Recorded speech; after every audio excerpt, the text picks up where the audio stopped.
From our State House studio in Montgomery, I'm Todd Stacy. Welcome to Capitol Journal. Day 4 of the Alabama Legislature's special session is in the books. The bill allocating more than $1 billion of federal COVID relief funds passed through a Senate committee today, putting it one step closer to final passage. But the committee amended the bill. Senator Chris Elliott of Baldwin County proposed an amendment to specify that half of the $400 million set to be spent on water and sewer projects will be dedicated to stormwater projects. Separately, $100 million of those funds would be dedicated to local communities who put up a 35% match to get the federal money. Elliott has been vocally critical of how none of the first round of American Rescue Plan Act water and sewer infrastructure funds went to his fast-growing Baldwin County district. The state chose to prioritize projects by dire need, with many going to low-income communities in the Black Belt. Elliott said that it's only fair that fast-growing communities with infrastructure needs be eligible for at least some of that money. Senator Greg Albritton, who chairs the Senate General Fund Budget Committee, explained how these funds could make a generational impact. We put $225 million in last year. That's resulted in something over $320 some odd million in infrastructure. Now, when you take that and add to what we normally would do as BIL and several other programs with waste and clean water and such, that was another $300 and some odd million put in. So just last year, with those combined totals, you're looking at almost $700 million of infrastructure, water and sewer, and even stormwater opportunities that's gone in the ground. That's astronomical for the development of Alabama. We're putting in this year $395 million directly into water and sewer and stormwater, and that is going to be also added to through the same means. We're looking at significant infrastructure changes here in Alabama. I'm excited about it. I think it's the best thing for Alabama. It's one of the few things we're doing that will have generational differences in our state. The amendment was approved unanimously. The bill was given a favorable report, with Senators Arthur Orr, Sam Gavan, and Larry Stutz abstaining. In the House, the plan to repay $59 million to the Alabama Trust Fund also passed through committee, putting it in line for House passage tomorrow. There were no amendments on that bill. House Democrats held a news conference calling for transparency in how the state spends these ARPA funds. Democrats said they are supportive of the legislation, but they want to make sure that the agencies charged with spending the money are doing so in an upfront way. As we did last year, when the Alabama Legislature appropriated the first round of ARPA funding, we will ensure that this money is spent wisely and equitably. Overall, we support how these funds have been and will be distributed in Alabama. The bill we support in the House would spend $400 million to water and sewer grants and $260 million toward broadband expansion. A total of $339.1 million would go toward public health, including $1 million to reimburse hospitals for COVID-related expenses, $40 million each to reimburse the public education employees' health insurance plan and state employees' insurance board. People with disabilities and their advocates gathered at the State House today to raise awareness about a few disability measures before the legislature this year. The Colby Act would help individuals with disabilities gain access to the same rights, opportunities, and experiences as other people through supported decision-making.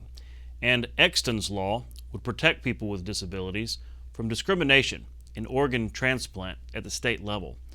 I spoke with Colby Spangler, for whom the bill is named, and his mother, Kim Spangler, who advocates for the ARC of Alabama. It helped people with disability choose themselves where they want to work at, vote at, where they want to live at.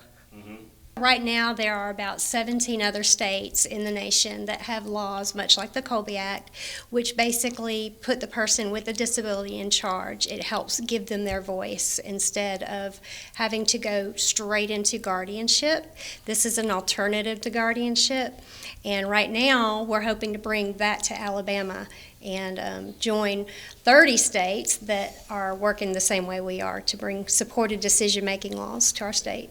But everybody we have been talking to has been incredibly supportive. Some really good questions have come up, and we've already got the bill sponsors, so we're excited and can't wait to move forward with it. But the bottom line is that people with disabilities deserve to participate in life the same way we do, and so their voice counts, their voice matters. We'll be right back with tonight's guests. You can watch past episodes of Capital Journal online at video.aptv.org. Capital Journal episodes are also available on APTV's free mobile app. You can also connect with Capital Journal and link to past episodes on Capital Journal's Facebook page. And you can listen to past episodes of Capital Journal when you're driving or on the go with Capital Journal podcasts. Keep up with what's happening with Capital Journal.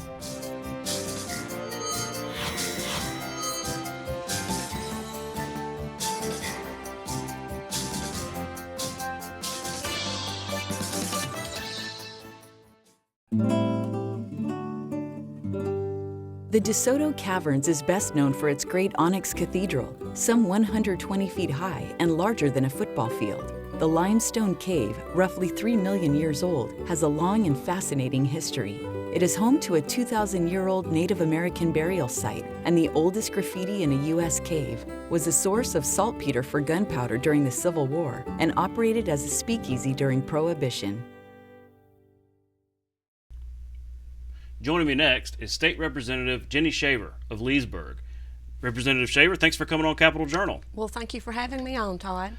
I was eager to talk to you because a bill that you've been working on, an issue that you've been working on, was mentioned in the governor's State of the State speech last week, the issue of adoption. I know that you've been working on this issue for some years, and y'all are coming with a bill now to essentially replace current law as it concerns adoption regulations in the state of Alabama. Can you kind of walk me through how you got here? Sure, Todd, that's correct. The Alabama Adoption Code has not been touched in essentially 30 years.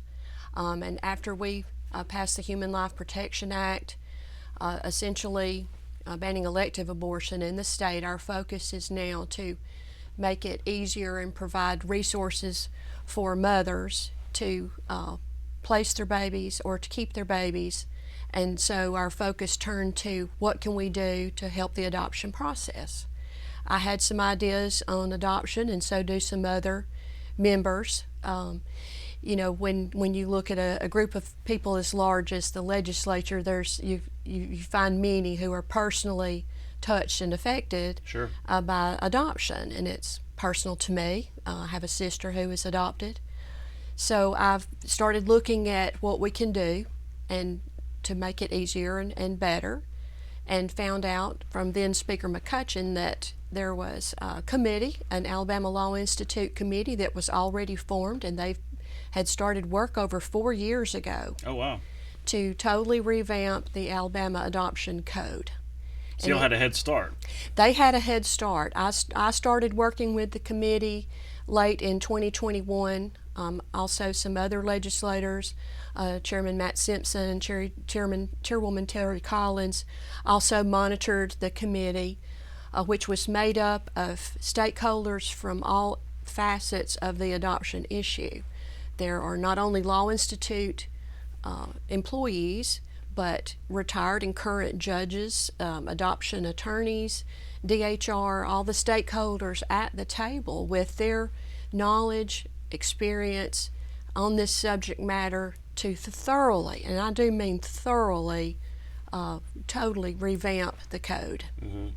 Well, I do hear sometimes that there are barriers, red tape, things like that, that frustrate adoptive parents, but parents that want to adopt. Yes. So is that part of what you're attempting to fix, is removing some of those barriers, some unnecessary barriers? Yes, the changes take into account the need to streamline the process, but also protect the safety and all the rights of those involved in the issue. Well, that's right, because there are some complicated factors there of, birth parents and protecting the child and the rights and all that kind of stuff. So it's a sensitive subject. It's a complicated subject. It is a very complicated subject. Now, I know that you also passed a law last year having to do with increasing the tax credit that adoptive parents could get. Is that now law? It is. We did double the adoption tax credit and expanded who it applies to. So, and it will take effect for the 2023 tax year. The forms are ready for this tax year. So if someone adopted last year, and they're doing their taxes right now, they should pursue this credit. That's correct. Okay, very interesting. Let me ask you there's some other bills you're working on. I know that you've worked on legislation regarding boating and citations and things that are issued for boating. Where does this come from? Well, I live on Weiss Lake, and I think the bills that we try to get passed, you ought to know something about it. Just like if you're going to write a book, you need to know what you're talking about. So, areas of concern from my home is Weiss Lake, and attempting to pass some boating legislation, something that was unknown to me.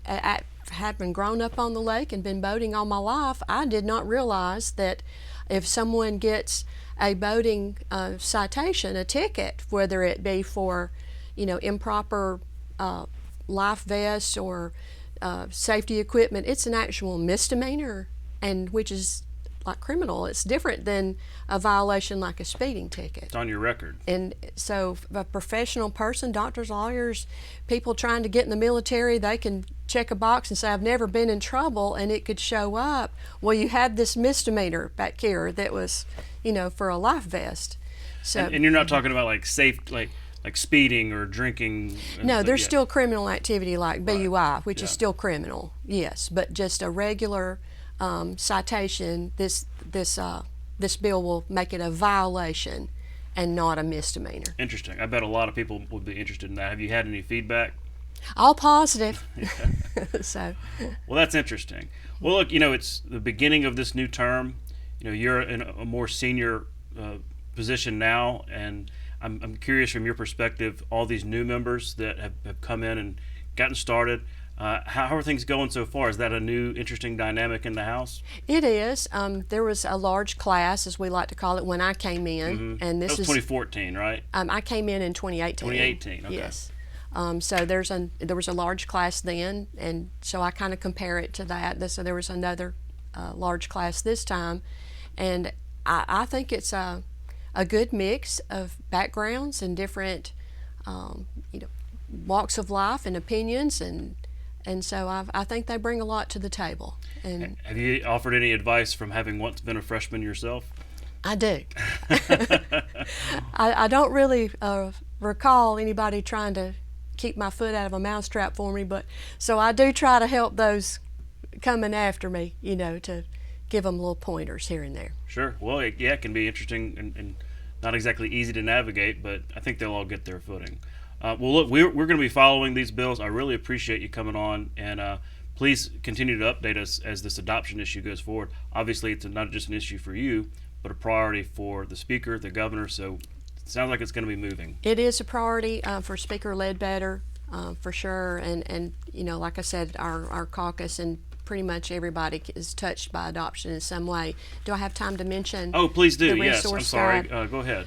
One thing that I discovered that back in 2002, the Women's Right to Know Act required the Department of Public Health to publish this resource directory for women, children, and families that has all of the resources in each county, whether it be for mental health services, where to get health care and just help for women and with infants and adoption resources. So Department of Public Health has worked very hard to update the guide and get updated information from each county, and it's completed now. They're working on some graphics, and I hope we can get this information online and make it readily available to the public and put this information out there.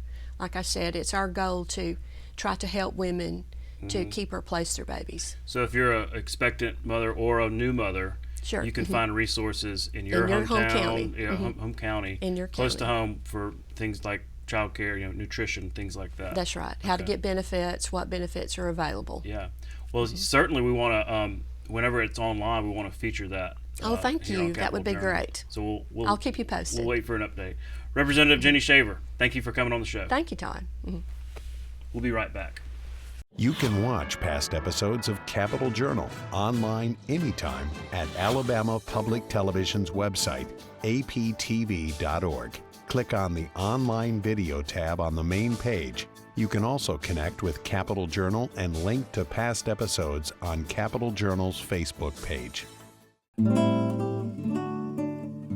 The Cahaba lily, named for the Cahaba River, is an aquatic plant native to the major river systems of Alabama, Georgia, and South Carolina. In Alabama, its best-known natural habitat is the shoals of the Cahaba River. The lily is known for the striking beauty of its 3-inch wide white flowers. Each flower's 6 petals surround a thin corona, which connects the lower portions of the stamens. The lily's scientific name, Hymenocallis coronaria, translated as beautiful crown-like membrane, accurately depicts these characteristics. The lily requires a very specialized habitat of swift-flowing water over rocks and an open canopy. The plant's bulbs and seeds spend the winter buried in the rocky riverbed. Leaves begin to emerge above the waterline in mid-April. Flowering commences in mid-May, reaching its peak in late May and early June. The showy flowers attract a variety of pollinators as well as large numbers of canoers and kayakers during the spring blooming period. Joining me next is Jeremy Walker, CEO of the Alabama Association of Realtors. Jeremy, thanks for coming on the show. Thank you, Todd. I'm glad to be here. Well, it was Realtor Day yesterday in the Capitol. You had more than 200, as I understand, realtors from around the state gather for a series of events. Of course, they were here in the State House, very visible. Tell me, how did it go? Well, it went great. Thank you for asking. It's days like yesterday that really kind of reinforced the gratitude I have to lead our members and organization. It's 250 members across the state that took time from their businesses to show up here and advocate at the Capitol. And it's really what makes us a special organization. Mm-hmm. Now, I know I participated in the event because I was part of this legislative panel talking about issues with Senator Singleton and Senator Reed. What else did y'all have on the schedule?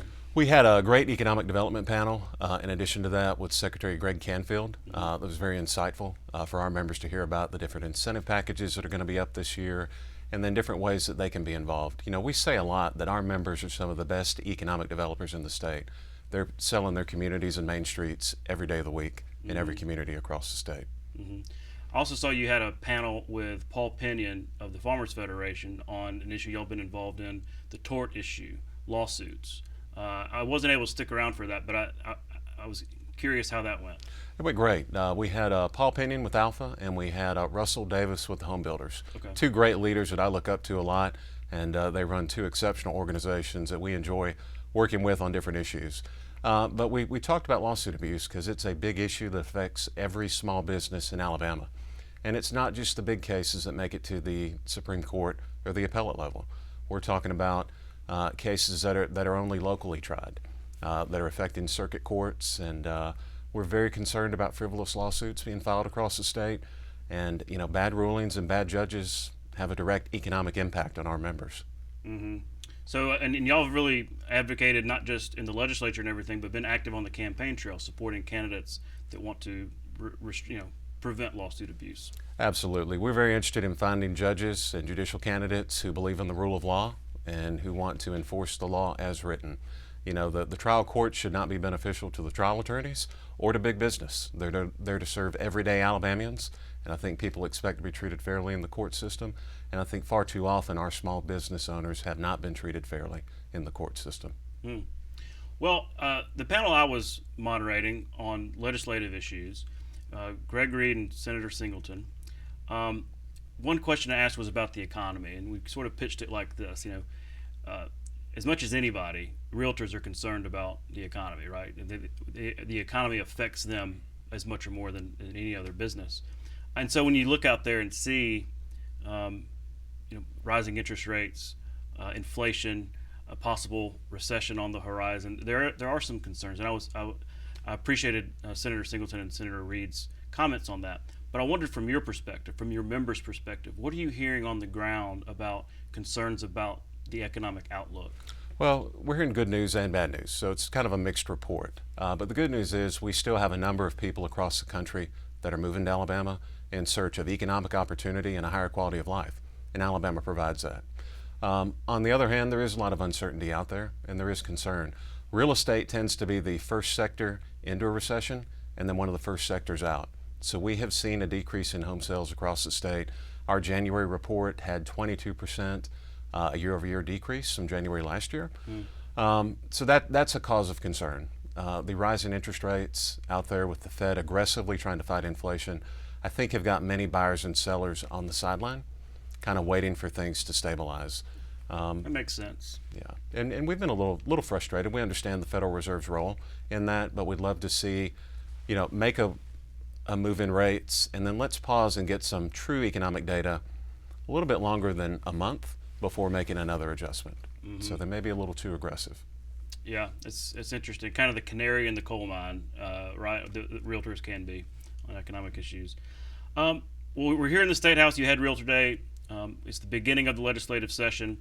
What issues are you advocating this time around? So we're going to be looking at a few issues. Number one, anything affecting liability on our members. Again, we've just seen a rapid expansion of liability on private property owners, and so we're going to be looking for solutions this session on that. Business license reform. We're seeing a number of cities and municipalities that are aggressively overtaxing our members, and so we're going to be looking for solutions on that. And then lastly, we want to applaud Governor Ivey. She's really taken a big leadership role in combating overregulation in state government. She recently issued a couple of executive orders to cut red tape, and that's something that our members believe very strongly in. State government has grown over the years, and we have these regulatory agencies that are out there and truly accountable to no one, unfortunately. And so they are raising fees on every worker, every profession, every trade and occupation in Alabama, and it's a very inefficient system. So we applaud her and her leadership in taking a look at many of these issues, and we're eagerly looking forward to see the outcome of that. Well, you're right, because it's not just the legislature. We can start with Congress. It's not just Congress. It's not just the legislature, not just the city council. There's all these boards and commissions you may have never even heard of, but they have the force of law sometimes, especially when it comes to fees and fines. 100%. I mean, we fought this 2 years ago all the way to the U.S. Supreme Court, where a federal agency tried to privatize private property in the eviction moratorium. And so we see it at the federal government as well as the state government. Successfully. You won that case. That was a big national, high-profile case. You brought the Alabama Realtors took to the Supreme Court. We were proud of it. I really applaud our members in being willing to have the courage to lead, because it's hard. Taking a leadership role is always hard to do, but our leaders have never shied away from advocating for their members in our association and their interest. So as part of Realtor Day, you obviously host lawmakers, at your events and everything. I'm wondering what feedback you heard, from lawmakers about the events of the day and hearing from your members. Well, I think lawmakers are always very kind to grace us with their time. We know they have a lot of challenges on their schedule. They've got a lot of competing events, but we just feel a lot of gratitude when they show up and attend our events, and they're very receptive. They have an open door to our members, and that's a credit to them. But we had a lot of great feedback. We did an outdoor reception this year, and God really painted a beautiful day, beautiful picture for us, because the weather could not have been more perfect. Yeah. Well, you never know in the month of March, do you? No, we don't. Not in Alabama. Yeah. If you don't like the weather, it'll change in a week. Yeah, that's right. Well, look, thanks. We're out of time, but thanks so much for coming by and explaining some of these issues. We look forward to having you back. Thank you so much. Jeremy Walker of the Alabama Association of Realtors. We'll be right back. You can watch past episodes of Capital Journal online at video.aptv.org. Capital Journal episodes are also available on APTV's free mobile app. You can also connect with Capital Journal and link to past episodes on Capital Journal's Facebook page. And you can listen to past episodes of Capital Journal when you're driving or on the go with Capital Journal podcasts. Keep up with what's happening with Capital Journal.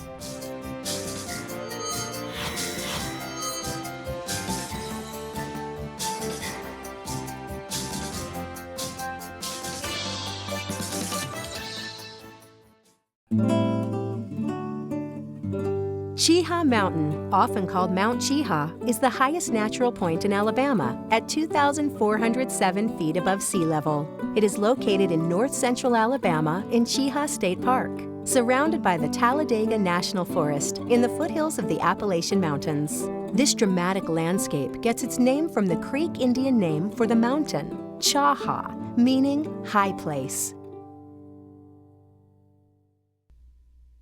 That's our show for tonight. Thanks for watching. We'll be back tomorrow night at 10:30 with more coverage of the Alabama Legislature right here on Alabama Public Television. For our Capital Journal team, I'm Todd Stacy. We'll see you next time.